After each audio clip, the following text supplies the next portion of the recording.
Welcome back to Smarties Cereal, an editorial series by Raynard Wilson. Well, not just by Raynard Wilson. If you are interested in participating in an editorial on this channel as a contributing editor to Smarties Cereal, let me know. Send me an email, and we'll see if we can make something work out. But here comes Raynard Wilson, where he's talking about flat earthers, and I'll let you hear what he has to say for himself.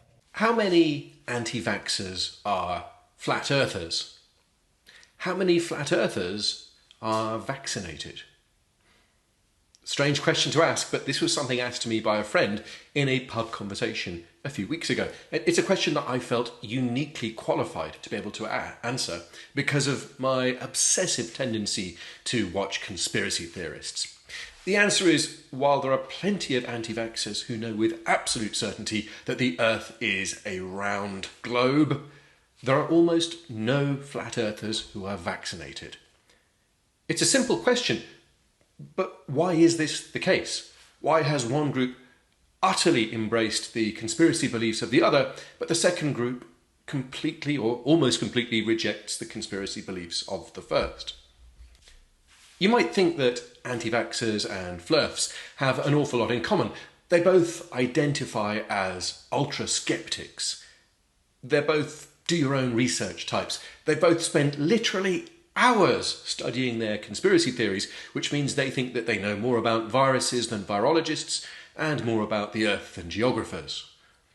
Their distrust isn't just limited to professions based on the globular theory of the Earth or the germ theory of disease. They have a generalised distrust of all academic authorities, and they often say things like, "I don't trust anybody except myself." That's not to say that they distrust all authorities, because they both tend to embrace authority figures like David Icke, Alex Jones, Sacha Stone, people like those who provide the conspiracy followers with a sense of identity. And even if they don't believe every single one of their conspiracy theories, those are the conspiracy leaders who stir up a sense of tribalistic fervour. And that's not a portrait of every conspiracy theorist I know. I should just say I'm not a psychologist. I have not systematically studied the origin of conspiracy theory followers. It's my impression of the common factors amongst most of the conspiracy followers that I've met. And I'm also going to say that conspiracy theory leaders, people like Mark Steele, Kate Shemirani, they're an entirely different species, and I'm not going to address them at all in this talk. There are a few differences between these two conspiracy tribes. Most anti-vaxxers are motivated by the naturalistic fallacy, combined with a sort of rugged individualism multiplied by an ignorance of middle school biology.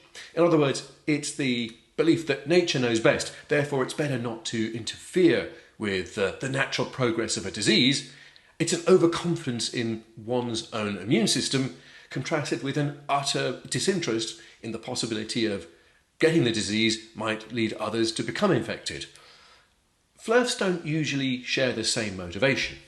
Being a Flerf requires a total rejection of how we understand our place in the universe.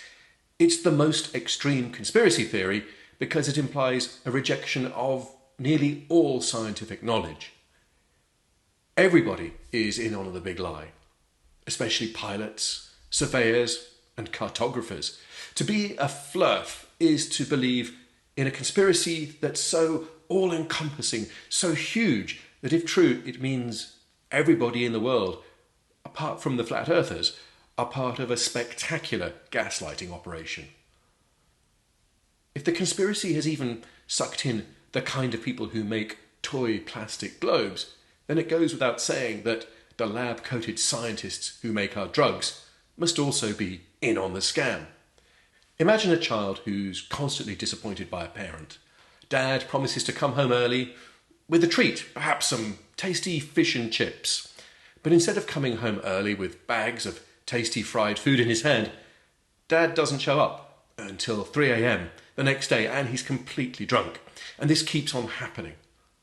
What would this child learn from his own parents? Would he or she learn trust? How would this child learn to trust anybody? It seems reasonable to think that a child who feels that he's been conned by his own parents might grow up sceptical of almost any authority figure.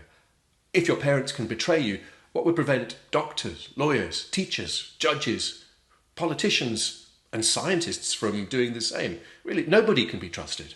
The child in this story is, of course, a fictional example, but it's quite easy to imagine that one way to make sense of this kind of formative trauma is to imagine that it's all a big conspiracy. Fortunately, not every conspiracy theorist is a Flerf. There's simply not enough doubt in a normal brain for most people to embrace the flat Earth, and that's why the road to Flerfdom is typically travelled by people who have that kind of harder start in life. But the ironic thing is that nobody ever died from being a Flerf. Misunderstanding the shape of the Earth never killed anyone. Okay, apart from Mad Max Hughes, the person who launched himself in a DIY rocket in order to disprove the round Earth. And he learned about the effects of gravity and explosions from first hand. But apart from him, other than ambitious Flerfs who build rockets, but there are fortunately very few of them, because the sorts of people who can't understand the shape of the Earth tend not to have the mechanical and technical acuity to build rockets.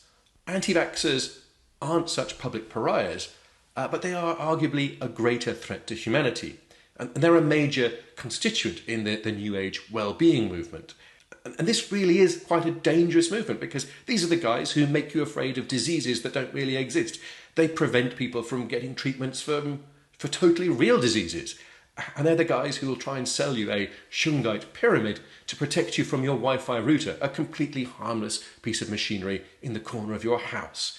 In other words, even though anti-vaxxers might not seem like the crazy ones out of this motley collection of conspiracists, they are the people who monetize paranoia, and they're the people who perhaps prolong the most suffering.